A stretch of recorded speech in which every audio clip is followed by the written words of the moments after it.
Namaskar. Hello and welcome to 𝗖𝙧𝙤𝙪 channel. I'm your host Sree Iyer. I am standing in front of Bharat Mandapam. Just kidding.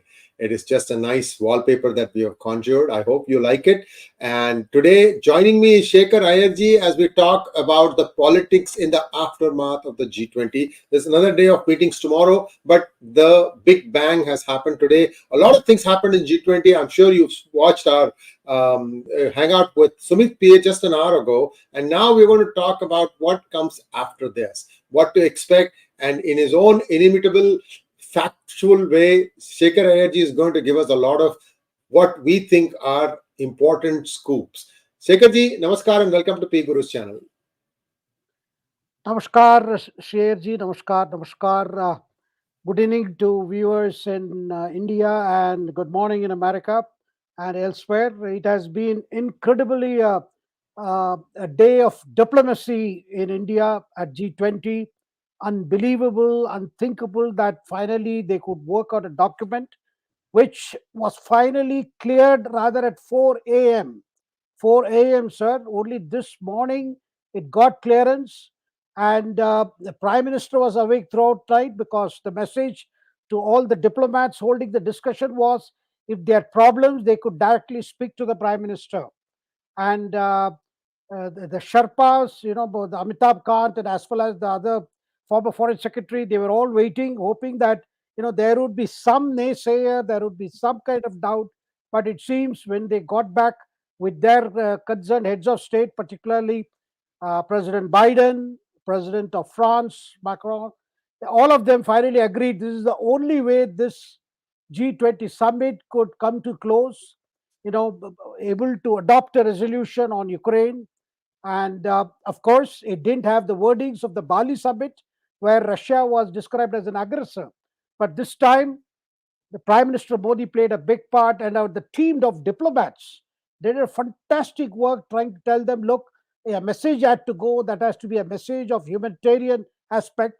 That's why you have two paragraphs on Ukraine, and there is another paragraph which says that any talk of use of nuclear power to settle scores is totally inadmissible.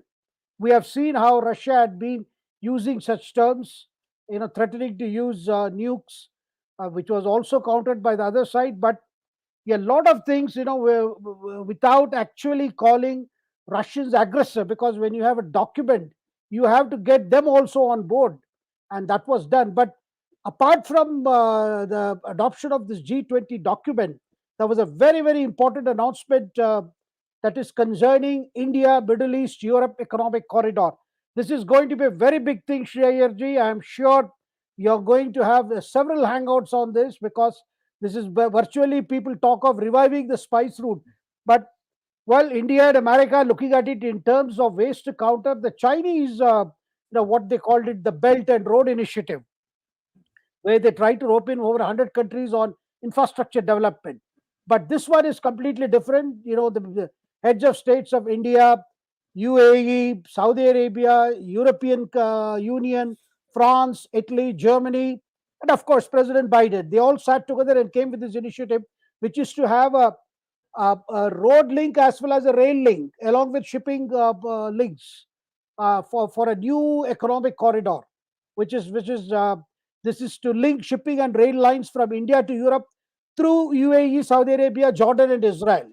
Jordan and Israel also. This is going to be fantastic because this is going to make the trade faster by 40%, I am told.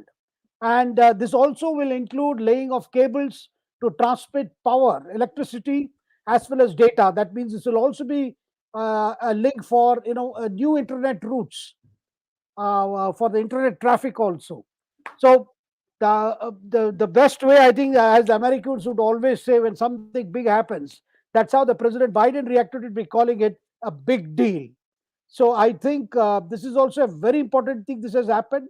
Apart from that, they have announced an alliance on biofuel, a biofuel announcement, which some people, some cynics have tried to interpret as saying this is against the Arab world. No, Saudi Arabia was very much on board to see how even they would like to look at alternatives to the current fossil fuel, how we can, expand. There's Already, experiments about use of ethanol has been going on, but this is for more concerted efforts. So these are some of the things that have happened. Of course, Ukraine remains the top trending story today and how things have happened. And right now, President Murmu is hosting a dinner for all the heads of state at Bharat Mandapam itself, and where I'm told the fare is entirely vegetarian. Shreyaji, I mean, you are just standing against the backdrop of Nataraja, which will be the, I would say, the brand icon for this G20 summit. But along with that, all the heads of state have been served with vegetarian food. I mean, there was even criticism about that, but then it was told that, well, this time India would like to send a message that we have got some of the finest vegetarian offerings. And also, even the document also adopted the need for promoting uh, new food grains like millets and other the related and other related kind of cereals, so that we can look at food security.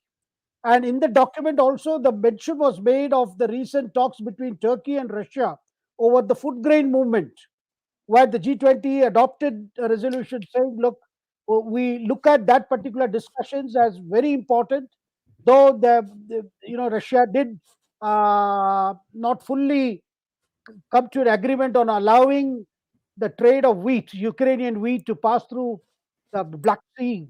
There were problems regarding that, but the message from G20 was, look, this must go on.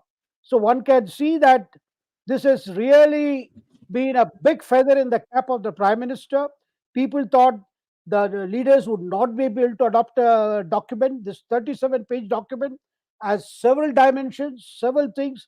And in the years to come, at least for next 10 years, Shekhar, I can see great implication in terms of looking at conflict zones, looking at need to follow international law. I mean, you can read the message. The message is for China. And also, this is going to pave the way. That is what I get the feeling, somehow to end the conflict in Ukraine. Well, will this adoption of document will immediately lead to end of the conflict? Well, no. But definitely the message is loud and clear that the conflict has to be ended. And there is one sentence in the document which says that this is not an era of war. I think this is a very, very original remarks of the Prime Minister. He had said it earlier also. He had told Putin in during several of his telephonic conversations. So really, our diplomats, burned the midnight oil. I mean, literally burned the midnight oil, if one has to use the term. And finally, we see its success. And tomorrow, of course, we are going to see the heads of state finally rounding off with their final comments and remarks. Of course, there are some people who are saying, well, when President Biden returns to America, probably the America will make some more remarks which will urge upon Russia which can be more critical than anything being said in New Delhi because of the global nature of the summit. Shreyaji. Thank you so much, Shekhar ji. I've not seen you so effusive in all our hangouts before. So there is genuine praise for genuine work that has been done. And viewers, I don't know how many of you saw this small 1-minute presentation of mine on Natarajas, how they have evolved over 1,000 years. And with your permission, Shekhar ji, I just want to play this thing. It is just a 50 seconds long video. Here we go.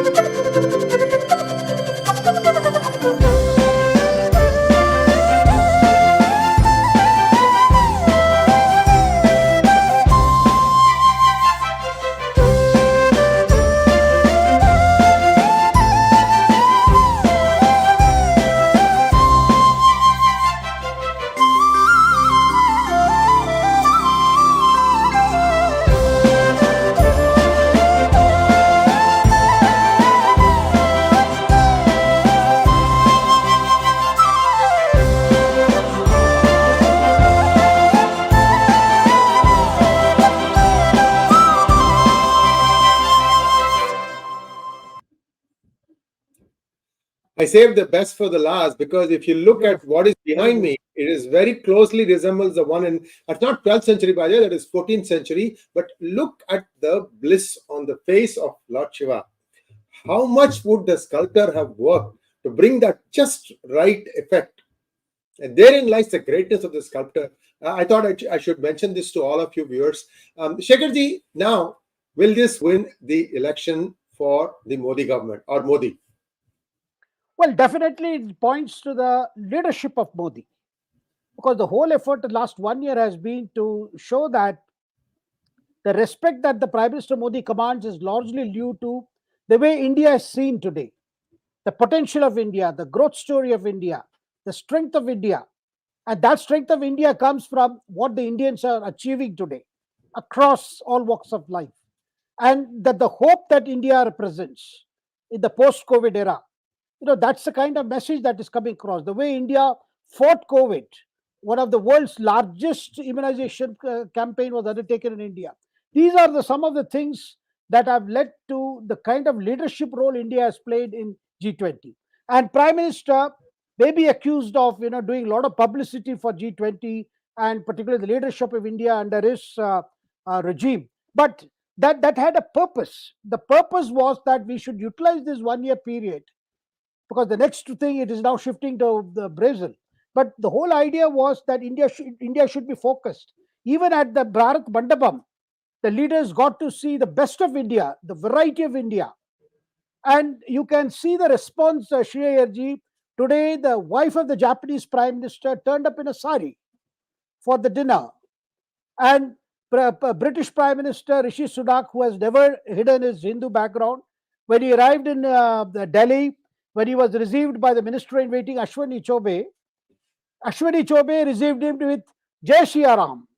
And Rishi Sunak was all in smiles because he has been repeating Jai Shri Ram even in the UK while attending some of the Indian community meetings. So you can see that the pride at which we are looking at our achievements, at our strength, at our potential, that got reflected at this G20 summit. And there was some praise, rather fulsome praise for India's initiative from all the leaders, including President Biden, and particularly the work that has been going on for the last several months, because the Prime Minister wanted that the Delhi meet should not be a waste of opportunity. And that exactly has happened. Of course, the document will speak. The document has a lot of details. It's a 37-page document. There are several implications, particularly the agreement even on the digital, the need for more digitalization, for digital finance, and the need to focus on small, medium, micro, that is what we call MSME. For the MSME sector, micro, medium, small scale sector, that's an attention that not only India is giving it for its own MSME sector, how the world needs to look at the small industrial units. That is mentioned in the document.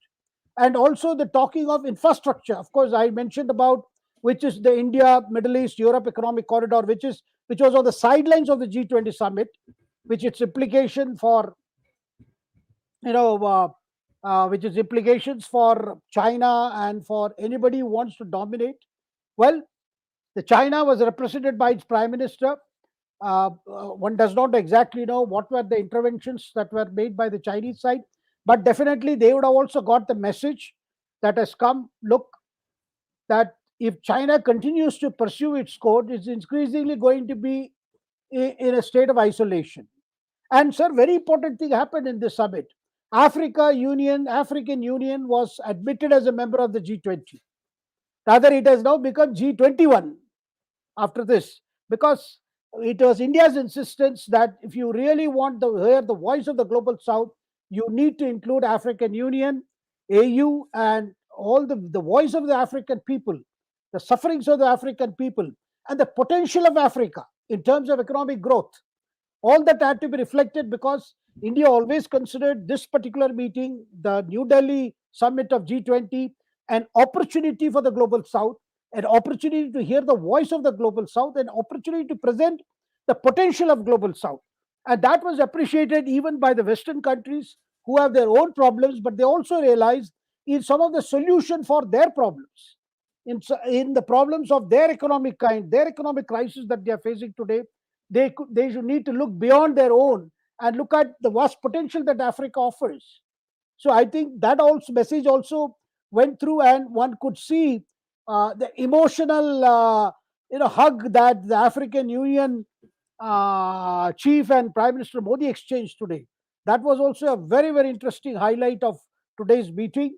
And we have got to hear more. Because tomorrow we are going to see a lot more bilaterals. Even today there were 3 bilaterals. You had the Prime Minister's meeting with the President Biden, with he had meeting with the British Prime Minister, and where it was indicated that Rishi Sunak indicated that an agreement between India and UK for a free trade agreement, for a free trade deal, is on a fast track.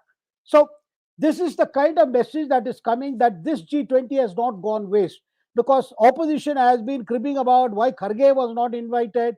Well, it was made very clear this is going to be a meeting of, particularly for the dinner, all the chief ministers have been invited, including 14 chief ministers from opposition parties. And of those 14, only Mamata Banerjee of West Bengal and M.K. Stalin turned up. Congress chief ministers decided to boycott because Kharge has not been invited. Well, I heard one minister say on television today, Hardeep Puri say, look, nobody has forgotten that empty chair on Red Fort, a chair on which it was written Kharge. Kharge did not turn up for Prime Minister Red Fort address, and today they are making a song and dance about why Kharge was not invited. Kharge was not included in that committee, high-level committee set up under the chairmanship of former President Ramnath Kovind for that one nation, one poll.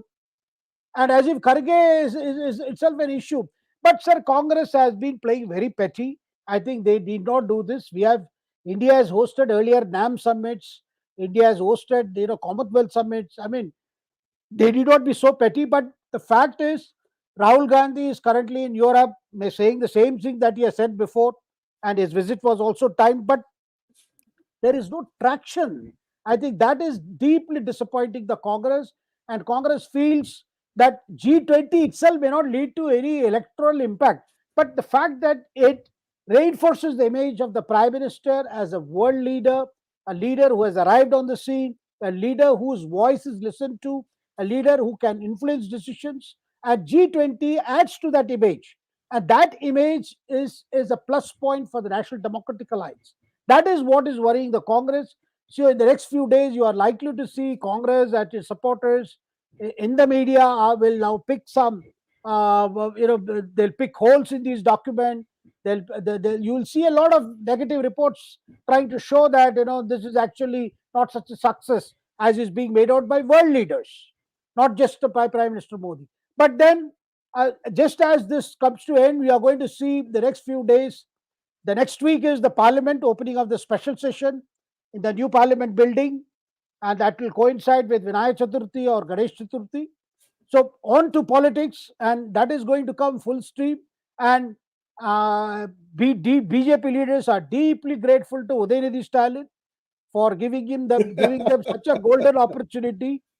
And even the clarifications added more ghee to the fire, to which BJP leaders are even more grateful. And we are hoping that Udhayanidhi would somehow influence Rahul Gandhi to do similar olaral, as they say in Tamil, so that the things are easier for them in Madhya Pradesh, Rajasthan, and Chhattisgarh. While Kamal Nath, Ashok Gehlot, they are very, very upset with what has happened and the silence of Rahul Gandhi. Why isn't the Congress much more forceful? Of course, we heard the other day Congress spokesperson Pawan Khera saying we don't support this after 𝗠𝚎𝚌 𝗍𝚑𝐺𝚔𝚘𝚅's a very, very ambiguous statement. Everybody has an opinion of their own. Everybody is free to express their opinion. But this is a kind of opinion nobody would even put their initials. But here, and so to add to all this, the Kharge, people recall what Kharge said, and Kharge's son also added more Nandini ghee to this controversy.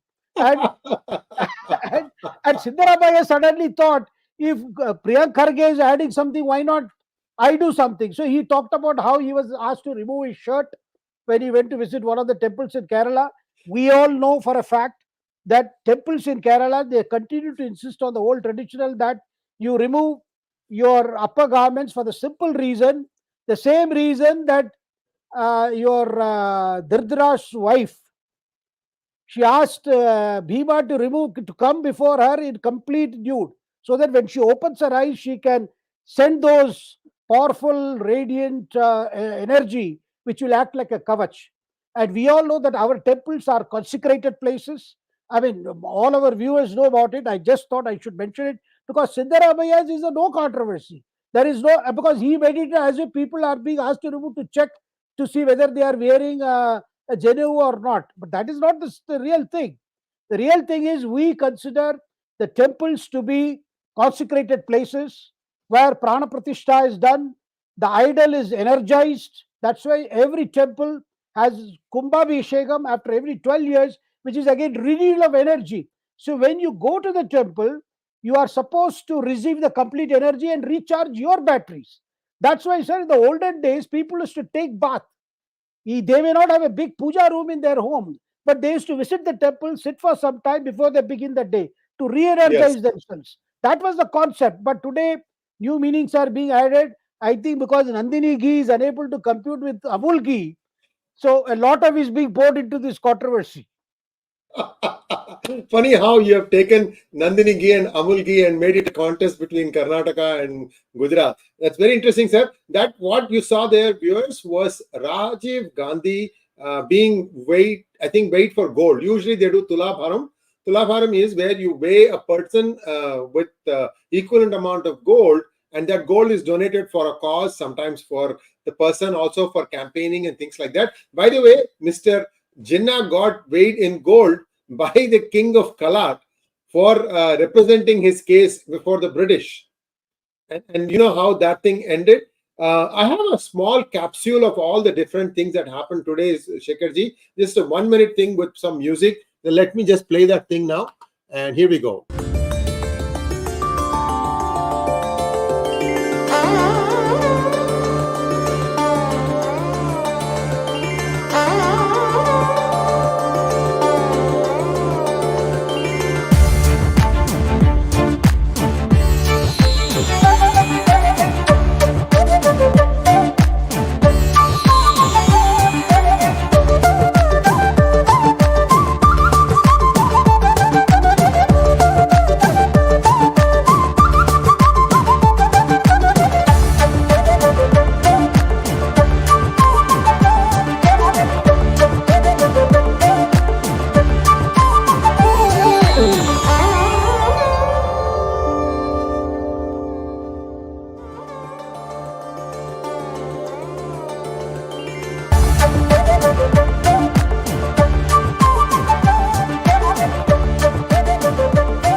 So that was a quick wrap of all the different things that happened. I hope you liked it, viewers. Also, if you have not clicked the like button for this video, please do so right away, because the best part begins now. Sir, I would like to add one or two things. One is that we saw Prime Minister receiving heads of state. That was in the morning against the backdrop of the famous Konark V, which is there in that Black Pagoda, which is there in Konark in Odisha. But in the evening, the Prime Minister stood along with President Draupadi Murmu, against the backdrop of a Nalanda University, and where he was explaining to every leader whom he received, explaining the significance of Nalanda University as a center of learning, and how the Nalanda University had hosted scholars from several countries. And he explained it to everyone, excepting to the Chinese Prime Minister, because probably the Chinese have their own accounts of Nalanda University. So he did explain to him, and President Biden took a long time listening to him, and even other presidents, other heads of state heard him on Nalanda. And that's a very important point I wanted to make. The other thing was, we today saw the Prime Minister at the conference with Bharat being mentioned in front of him very prominently. That was also a point noted by everybody, that Bharat will now be used interchangeably with India without any restriction on the use of the word India. But the message is Bharat, that is India. Not the other way around. Yes. Thank you, sir. So let's walk back to what has happened about the politics of this thing. Now we know clearly that this is a makings of a toolkit. Why I say that is, Rahul Gandhi says something. I'm sorry, not Rahul Gandhi, Udhayanidhi Stalin. We had given him a name, right? Tappu. Tamil Nadu's Pappu. Tappu Udhayanidhi Stalin. He makes this statement and then he digs in. And then 𝗏𝗏𝙗 comes with an even more outrageous statement. Maybe they wanted to have him take the fall should things really, should the proverbial excrement hit the rotating mechanism fixed on the ceiling. But even as all these are happening, we know for a fact that Mr. K.S. Aragiri, the Tamil Nadu Congress president, has echoed the same views. So he is the INC of Tamil Nadu, essentially depending on the oxygen supplied by the DMK for its survival. Why are they kowtowing so much? Shekharji, any insight in this? They used to be bigger than DMK not so long ago. Definitely, Shree, if Periyar was around and if Periyar were to make all those remarks that he had made then, and if he were to indulge in acts which he had indulged in then, he would be accused none other than by the apex court itself was indulging in heavy dosage of hate speech. And Udhayanidhi's speech certainly falls in that category, even more as you mentioned, Andipati Rajas. And what I am seeing is the Congress leaders in the north are completely pulverized by what the DMK has done. Because BJP is not talking about DMK. BJP is only pointing out, look, this is the company that the Congress keeps. And this is the company that Congress will keep and will have as company in power in 2024 if we vote for them. So therefore, be on guard. Know the person by the company he keeps. Know the Congress party by the company he keeps. This is the campaign, sir. And this campaign will take off in a big way as soon as Prime Minister is done with G20. That's the time they are going to have great difficulty. Kamal Nath is furious. Ashok Gehlot is furious. Kamal Nath has been holding several these Ram Kathas, Hanuman Pujas, Hanuman Chalisas, promising big Hanuman temple. Similarly, even Ashok Gehlot has started indulging in Shiva Pujas, visiting Shiv temples, organizing, whatever is possible to give that feel that we are not just Chunavi Hindus, though during elections our bhakti bhav increases. So one can see that the Congress is actually already on the back foot. And despite messages from Rahul Gandhi through Kanimozhi to the Stalin family to tone down, despite the messages from other Congress functionaries through T.R. Balu to the Stalin family, nothing of that sort happened. In the name of clarification, they added more fuel to the fire, and that has really upset the Congress. And people are, even Rahul Gandhi realizes that this is going to be a very serious problem, because BJP can quite take advantage of this. They can add further dimensions and give explanatory notes as to make it very clear that Congress supports it. And the first Congress leader to support Udhayanidhi was none other than Kartik Chidambaram. Now, Kartik Chidambaram did it, the people say, because he is not sure, because Rahul Gandhi is not favorably disposed towards him. And if he has to get his nomination again as a Congress candidate, and he would need more the daya of MK Stalin and Udhayanidhi than even the Rahul Gandhi, because after all, they can put in a word and say that no, it has to be Kartik Chidambaram. And the attempt, I think the attempt which has gone totally futile to say that in the name of Sanathan Dharma we were talking about the caste atrocities under the Varna system or the Chatura Varnas, that has not nobody taken, because in the north they are cutting across caste lines. It is not Brahman or Thakur or any. Everybody feels. Even Samajwadi Party has reacted. Mamata has reacted. Everybody, of course, there are parties like, RJD, and they feel that because they are so drunk with this thought that caste census is going to be such a big issue, they don't realize the implication of this. Sir, and Tamil Nadu of today, even in Tamil Nadu, sir, the way response of Annamalai and response of others, even that shows that even Tamil Nadu is not immune from the negative implications of such remarks, which are seen as, not just lack of civility, it's outright, castigating a particular religion. Because can you have a conference on the ills of Islam, calling it eradication of Islam, and have a discussion, and television channels, Shree Iyerji, unfortunately, Tamil Nadu channels are so browbeaten by the ruling system.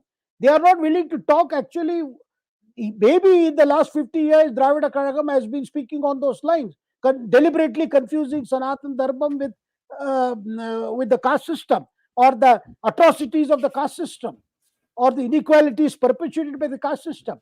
But today, the Brahmin is not in power anywhere in Tamil Nadu, neither in government, nor in administration, nor in business. The problems of caste today are concerning those intermediate castes and poor Dalits who continue to feel the brunt of the caste atrocities in Tamil Nadu. Not a word has been said on that because they dare not antagonize those intermediate castes who are their power bases.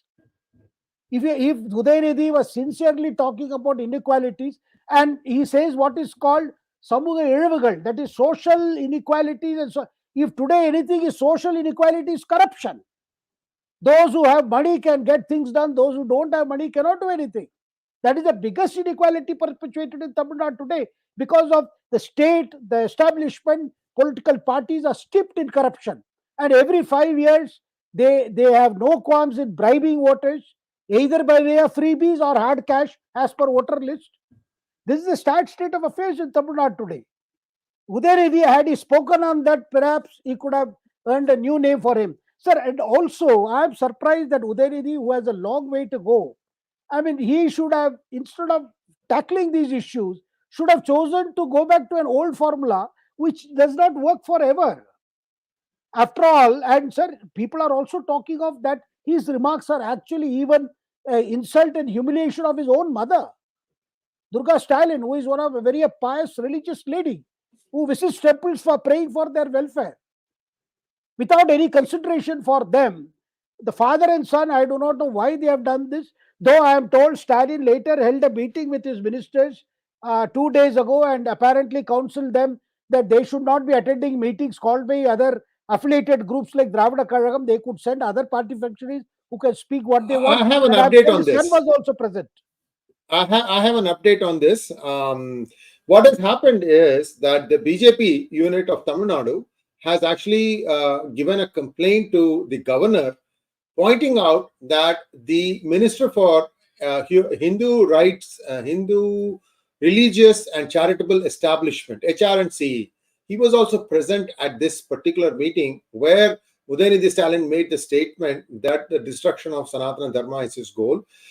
This is going to land that particular individual also in trouble, it is expected, because they have really compiled a dossier. They have looked at what the Constitution says and how many things that Mr. Shekhar Babu, the Minister of HR and CE, may have done. So this is AAP means, cut, not only for Mr. Udhayanidhi Stalin, but Shekhar Babu also, his Gaddi also is shaking a little bit. The biggest thing here is the brazenness of these people to somehow ride it out and think that nothing is going to happen. What the heck is Raja thinking, Shekharji? That also needs to be, I'm sure somebody is going to move the courts on that one too, because these are all not people, with any kind of, what should I say, civility. They are in public life. They are supposed to maintain decorum.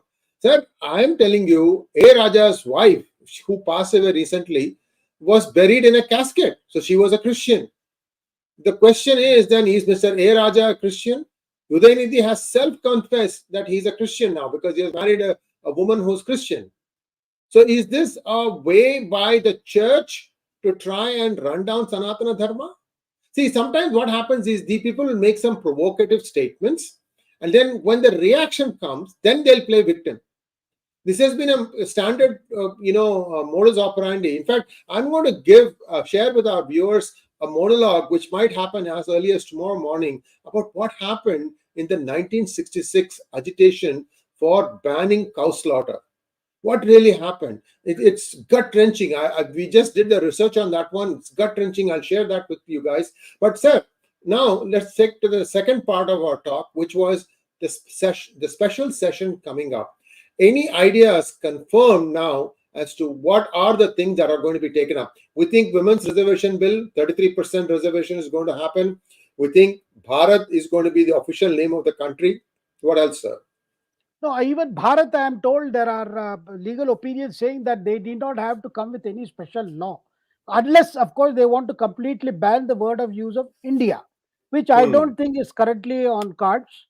Rather, they can continue to use Bharat as much as possible in the official communication without having to, forego with the use of the word India.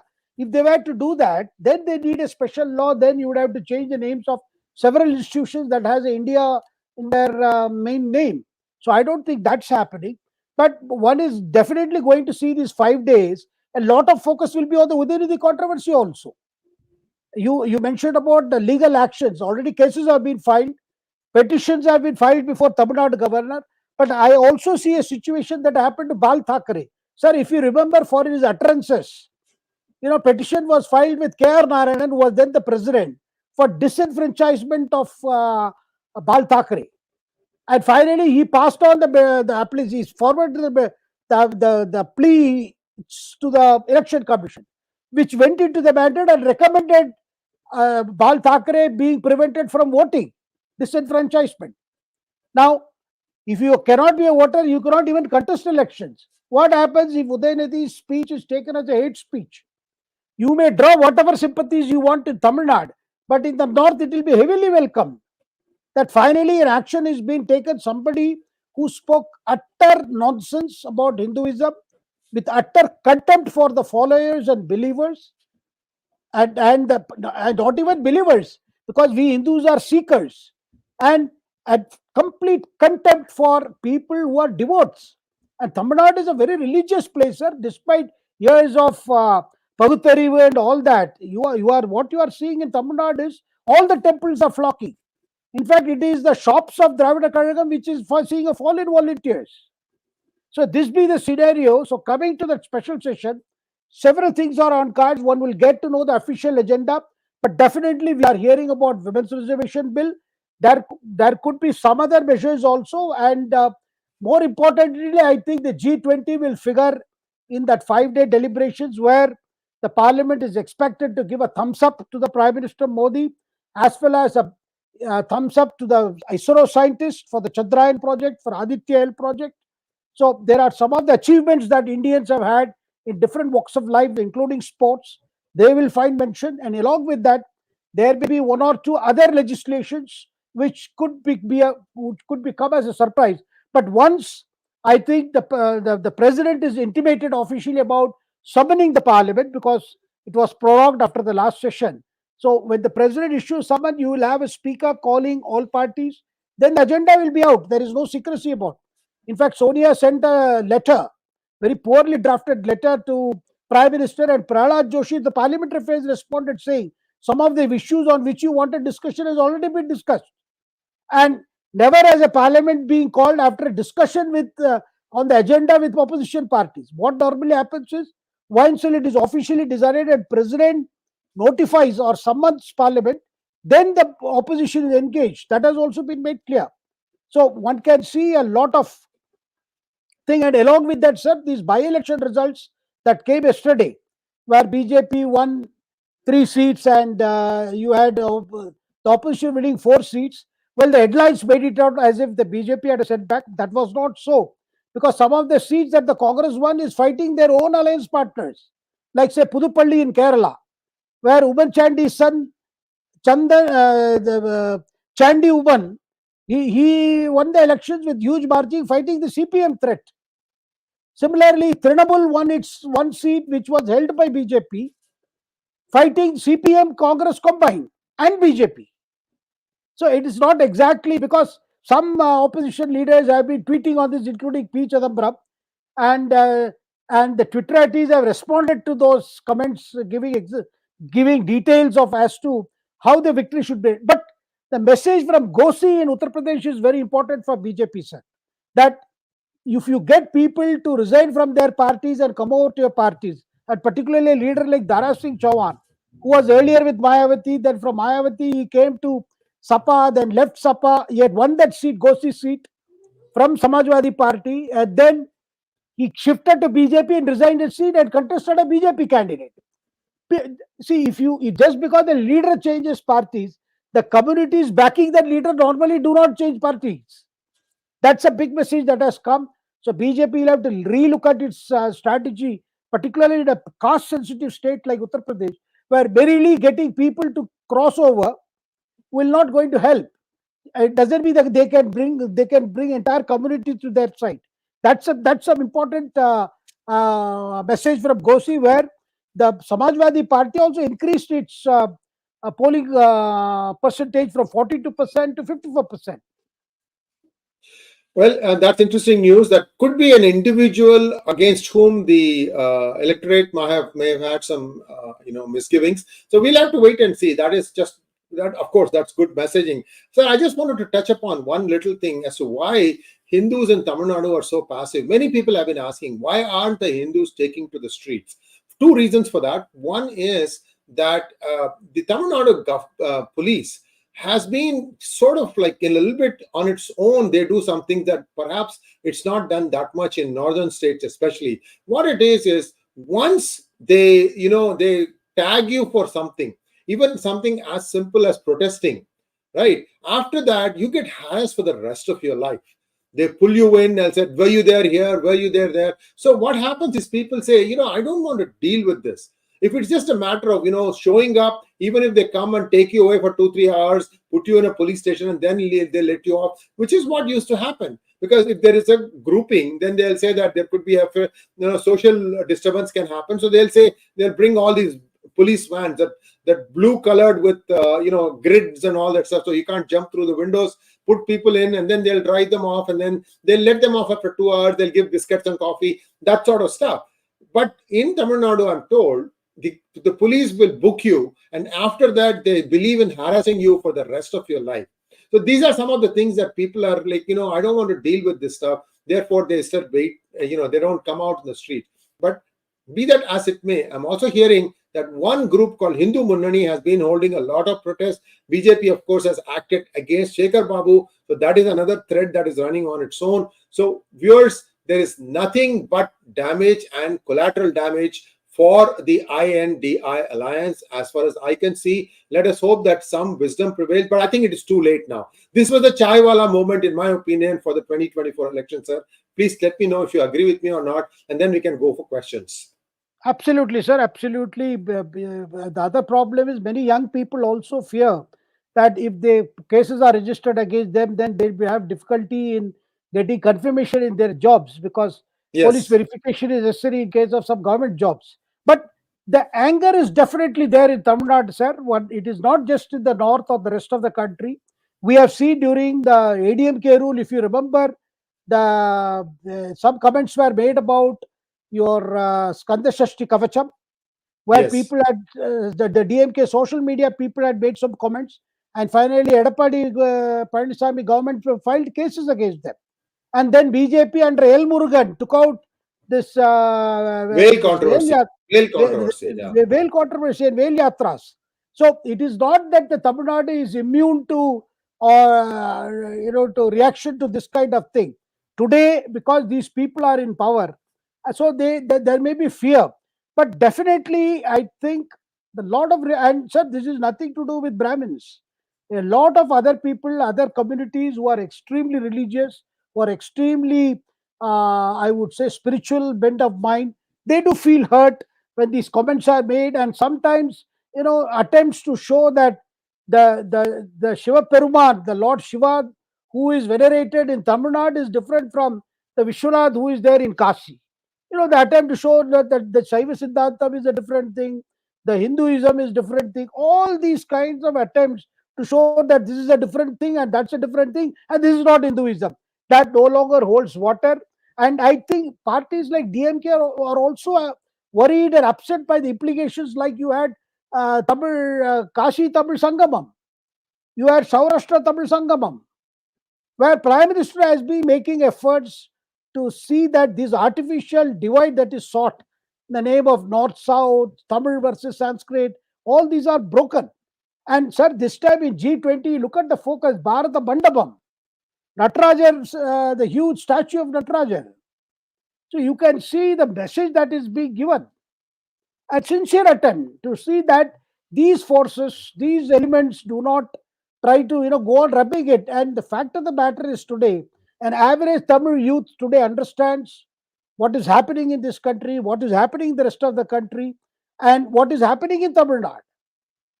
Sir, I see this. This is all a post fallout of Sendil Balaji episode, which is still, the first family is grappling with. They do not know what to do, and already, as you mentioned about action against Udhayanidhi Stalin, petitions are before Tamil Nadu governor also. Even Dr. Subramanian Swamy has given a complaint.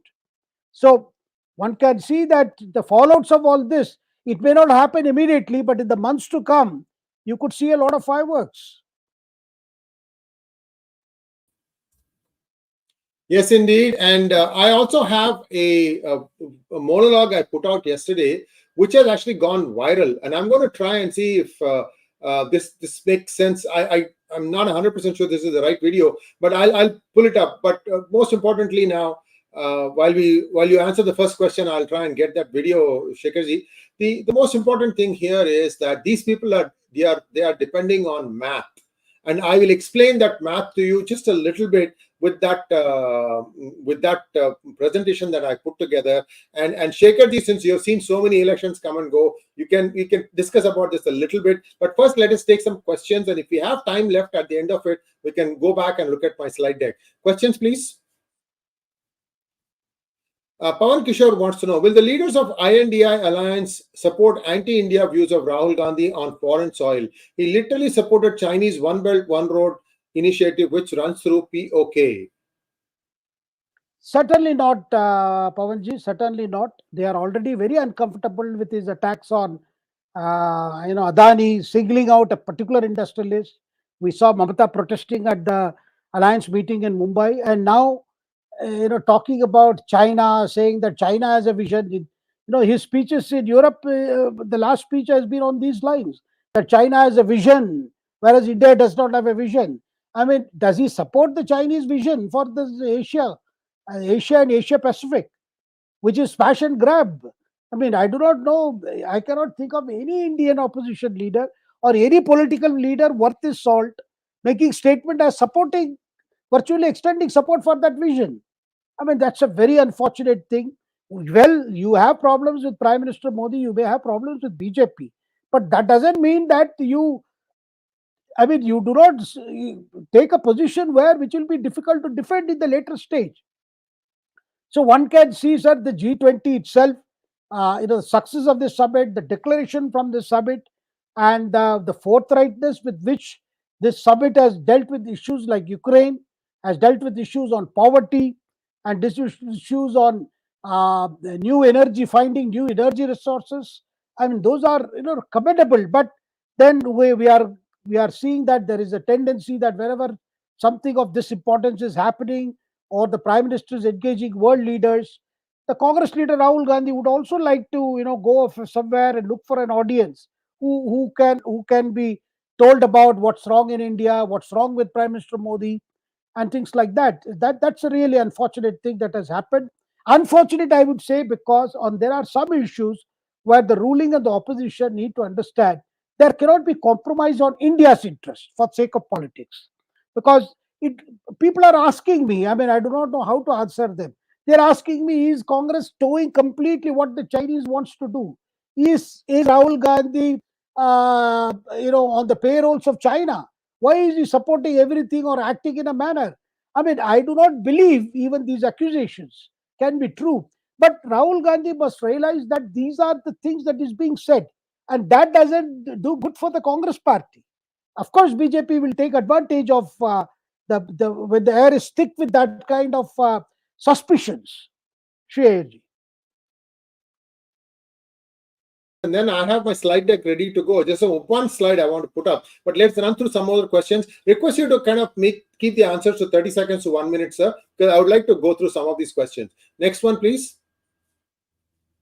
Anshuman Singh wants to know, Shekhar sir, does the acceptance of Delhi Declaration dent Gandhi's working with foreign powers, or how will it play out going ahead? This shows China and India are working behind the scenes in some way.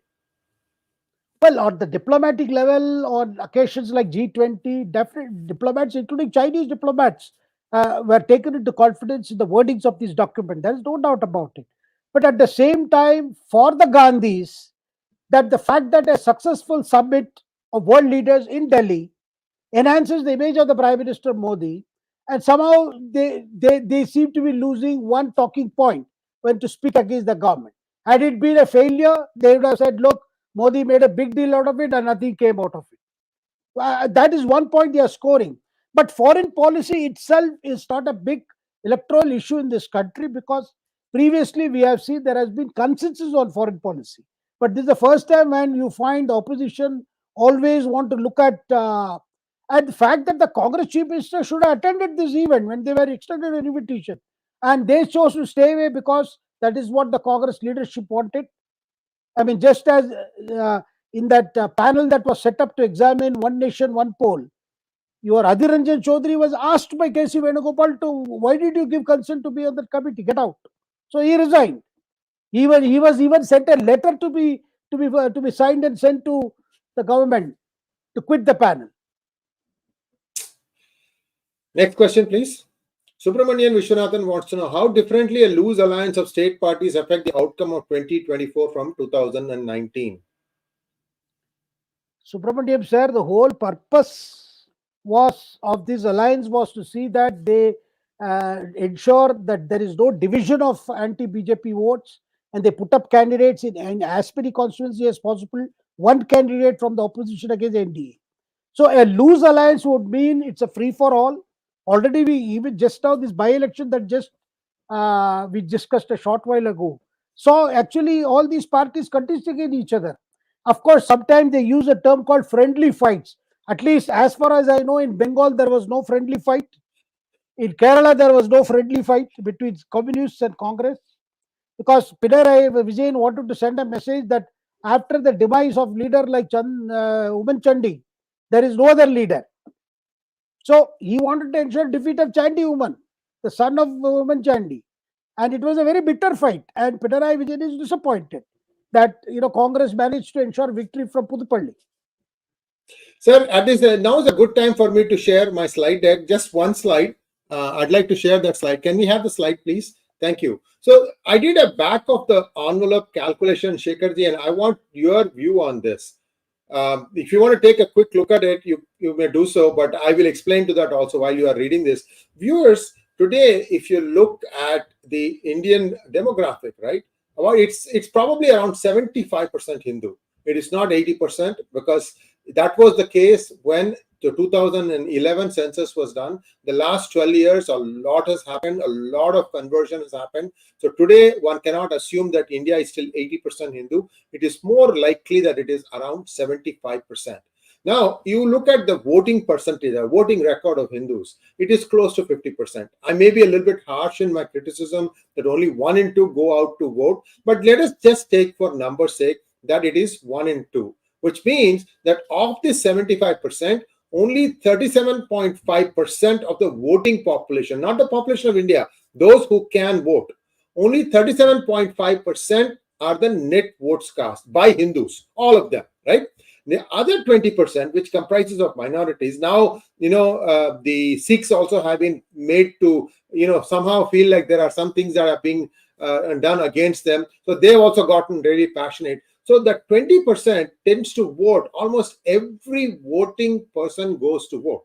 90% is very, very, very common. So out of the 20%, if you say 90% voted, that translates to 18% of the population. Now, 37.5% voting for Hindus, 18% minorities. Out of this 37.5%, not every Hindu is going to vote BJP. So I took a calculated guess that 60% Hindus vote BJP. 60%. If you do that, that 60% of the 37.5% comes to 22.5%. 22.5%, with a 40% still undecided. Shekharji, this undecided, if it sways one way or the other, that could very well determine the fate of this election. Between 22.5% and 18.5%, it's only 4% swing, Shekharji. What are your thoughts on this kind of a calculation? I'm saying that 2024 is much closer than we think. Well, there is reason to believe these figures. But at the same time, the problem with Tamil Nadu elections, sir, in the absence of charismatic leaders like Jayalalitha or DMK patriarch like Karunanidhi, people no longer vote in terms of an emotional appeal. Where there is an emotional appeal, these undecided voters can easily swing. Now today, I don't see any leader, either from DMK side or ADMK side, having that emotional appeal. But there is a lot which is making appeal these days. Unfortunately, Tamil Nadu is the monetary appeal. And scientific way of approaching voters has been going on in Tamil Nadu for some time. And in the absence of an emotional appeal, in the absence of a charismatic leader to attract the voters, what we see is the minorities, which constitute 12%, they are with the party that they think is most likely to form the government. If it is DMK, they are with DMK, or if it is ADMK, they are with ADMK. But if ADMK is an alliance with BJP, then they would rather prefer the 12%. Some people claim 14 to 15%, but I believe it is 12%. And those 12% will stick with the party that they think is against BJP, because that is a message that comes from their clergy, from the religious heads who direct that kind of message. So overall, if you see, well, these figures can make a big difference to the outcome. Of course, the new factor is Annamalai. The new factor is the BJP under Annamalai, and the way Annamalai has been undertaking this Padayatra, explaining the ideology of nation first of the BJP, explaining Prime Minister's programs. So a lot of effort is going on. But at the same time, I think what is more necessary is that for the people in Tamil Nadu themselves, who are very upset such utterances against Hinduism, and people to realize that the way the Periyarists have been trying to confuse or obfuscate the issues, saying Sanathan Dharma is equal to caste issues, which is not the case. I think they need to look and ponder at this rate. One, you have already a struggle about the control of temples by the government. On the other hand, you have this. If Sanatana Dharma is nothing, then why do they want to control temples? They are controlling temples, at the same time trying to negate whatever is, which is the embodiment of those temples. So one can see that, I think, sir, anti-Hinduism will pay, we may see even DMK paying a heavy cost, because at this rate, this is not going to go down well with the voters of Tamil Nadu. Because today, Tamil Nadu, we are seeing the temple going crowds have not come down, sir. All the temples attract, the faithful and the devotees throughout the year. Now, if more such mistakes are going to be made, it is going to prove costly, because some of the dominant intermediary castes are also very religious minded, and they can also see the pattern in such utterances, and also with that the kind of disdain for sentiments, that itself should put off an average voter. But I am also aware of the fact that Tamil Nadu politics has been steeped in this bribery of voters, which is very, very unfortunate. In every election year, election commission has unearthed several amounts running to crores, which are almost kept ready for distribution to influence voters. And it is for voters to realize that what is the kind of governance they are getting. That will be a turning point. Sir, Shekharji, we have a few minutes, I hope, because we are going to comfortably run over our 1 hour self-imposed limit. We have still a fair amount of questions to go, but I want to finish the conversation on what you just said. See, if bribing the voters is the ultimate thing on which the election result hinges, now it is possible. See, what India does now is it has committed a set of troops, perhaps CRPF and a few other paramilitary forces. These are the ones who are managing elections.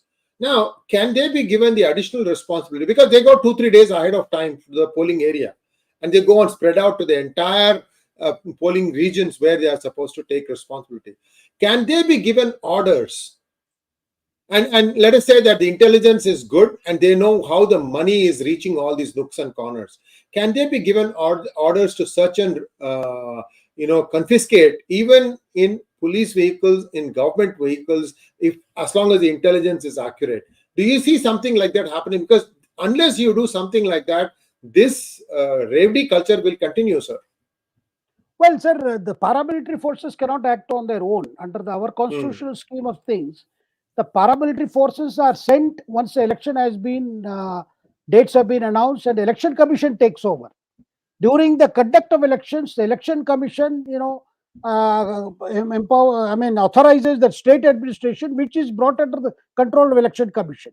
your income tax teams are sent, the economic intelligence units are sent, and the paramilitary forces have to act in aid of those people, the aid of the civil administration, which is temporarily brought under the election commission superintendence. That is as per the Supreme Court judgment. So on their own they cannot act.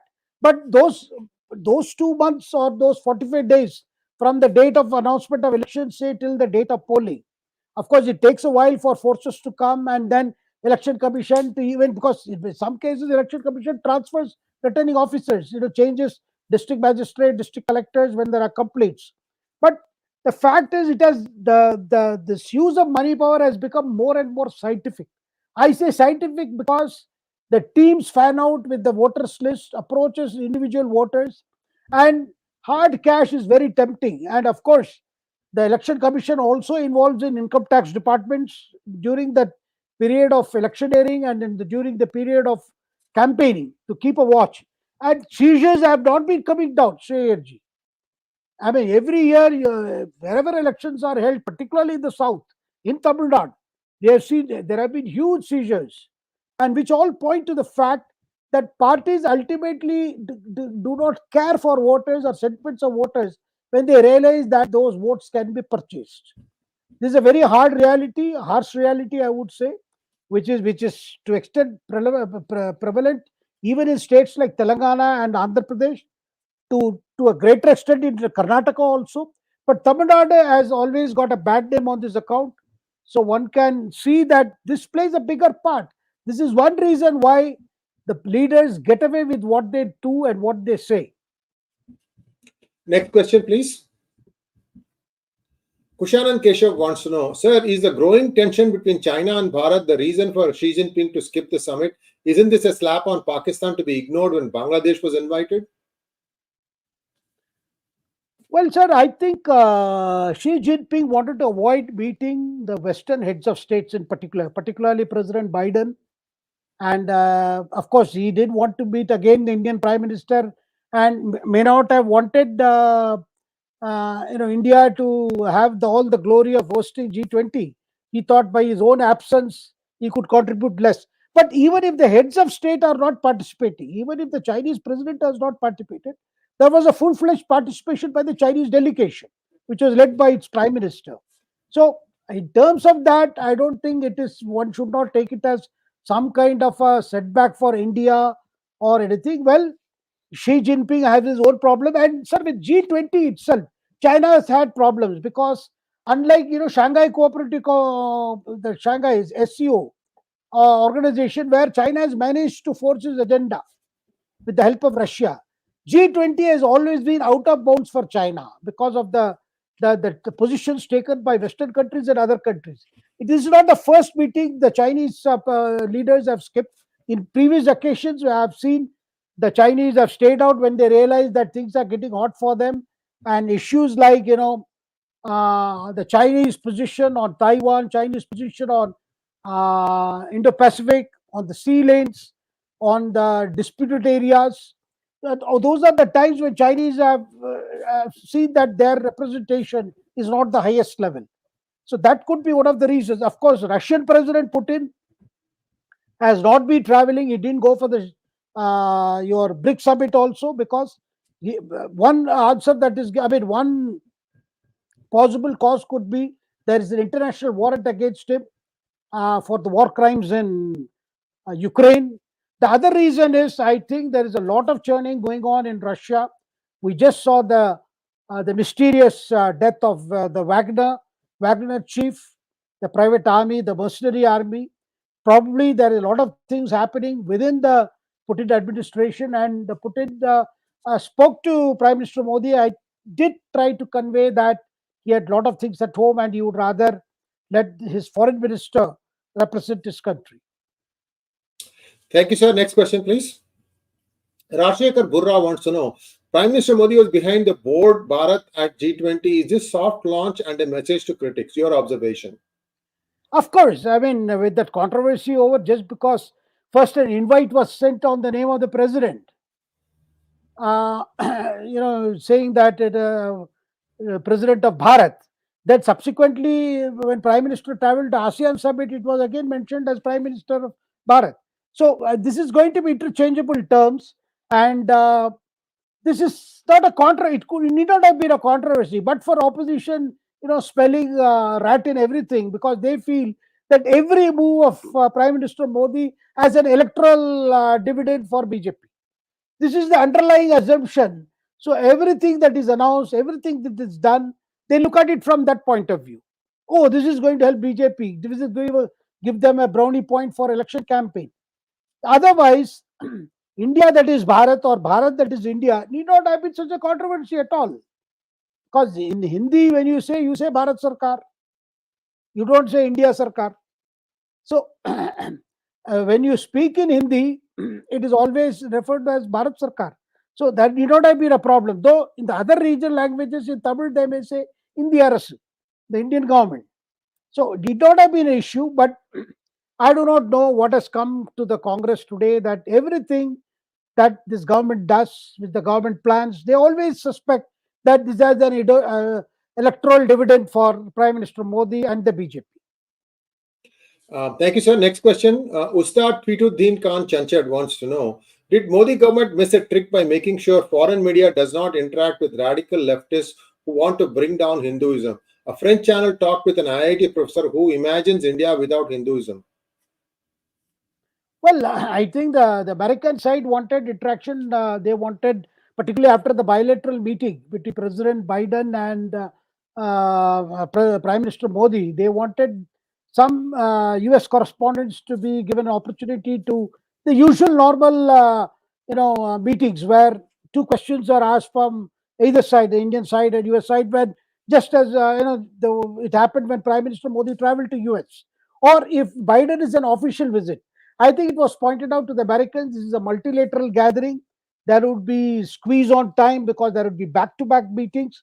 So it was conveyed to the American side that it may not be possible to hold a press conference soon after the bilateral meeting between President Biden and Prime Minister Modi. And of course, Thank you, sir. We have seen some foreign channels who are here trying to, because they tend to read the English media reportings, and also they think that since they have to do a critical coverage, they try to look for people who are willing to say what they wish to record. Yes, indeed. Thank you, Ustad 𝗤𝙜 Khan, for your generous contributions. Continuing from my previous question, could these be seen as a global leftist toolkit outsmarting the Modi government under the pretext of G20? Well, sir, the global leftist, the so-called, these leftists also say they are liberals. Well, they have been constantly trying to do something like that. But the very fact that G20, the deliberations in G20, the declaration finally arrived at G20, overshadowed everything else. I don't think it matters anymore, what kind of narrative individual journalists or individual television channels wish to attempt on such a global event happening in Delhi. Next question, please. Lakshmi Narasimham, thank you so much. Next one. Professor Sethuraman wants to know, Shekhar Iyer, sir, opposition leader 𝗏𝗏𝗏 claims he was not invited for G20. Is it true? As I mentioned earlier, Professor Sethuraman, it was decided not to invite any political leaders, because you didn't see any invitation going out to BJP President Nadda also, or to any political party. It was only the Prime Minister, the Prime Minister's cabinet ministers and chief ministers of states, including those of opposition. In fact, 14 opposition chief ministers were invited. But some of them chose not to, particularly the Congress chiefs chose not to. Citing Garge, and today a minister was saying in Red Fort, there was the chair, empty chair, Garge. When they did not turn up for the Lal Killa event, why are they complaining about Garge did not turn up, saying that there are traffic jam, traffic issues, I don't want to get caught, I had a lot of things at home. That is the reason Garge gave for not turning up at an historic event like Independence Day. Next question, please. Thank you, Manoj Kumar Goparaju. Ustad, thank you so much. Why do the BJP government, especially at the state level, don't seem to be similarly under state power, police, etc., against leftists and jihadis like the TN government uses against Hindus? Sir, I mean, already they are trying to describe the BJP governments as anti-democratic, trying to suppress dissent voices and things like that. Well, where there are serious complaints uh, against those who are using freedom to abuse, or who are using freedom to misinform, create confusion, and trying to set a narrative that will lead to more trouble or more violence, actions have been taken. Next question, please. Jayaraman wants to know, we are disappointed that Rajinikanth is silent. Is he worried about his future in films all produced by the first family?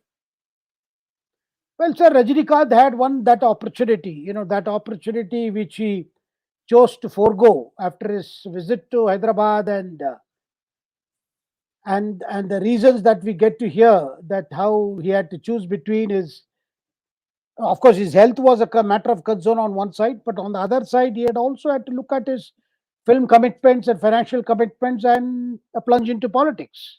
And since most of his films are produced by the companies that owe allegiance to the DMK, and in particular to Udhayanidhi Stalin, so there was little scope for Rajinikanth to say anything on politics. Even his visit recently, in connection with promotion of his film Jailer, he went to Lucknow and touched the feet of UP Chief Minister Yogi Adityanath.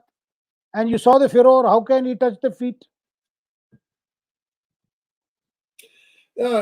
Anyway, the less said, the better about all these things. So this is really clearly now they have also tried to subdue. In fact, they have subdued Sebastian Simon. He is now singing the praises of DMK after opposing them for all along.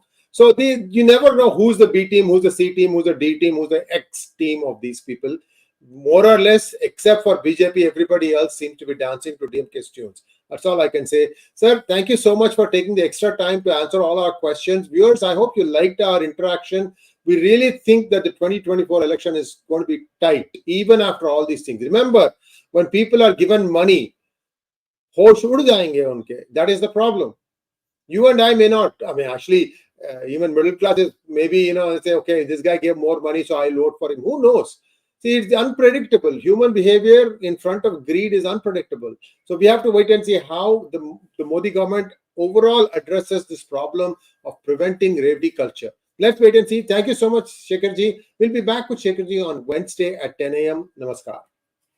Namaskar.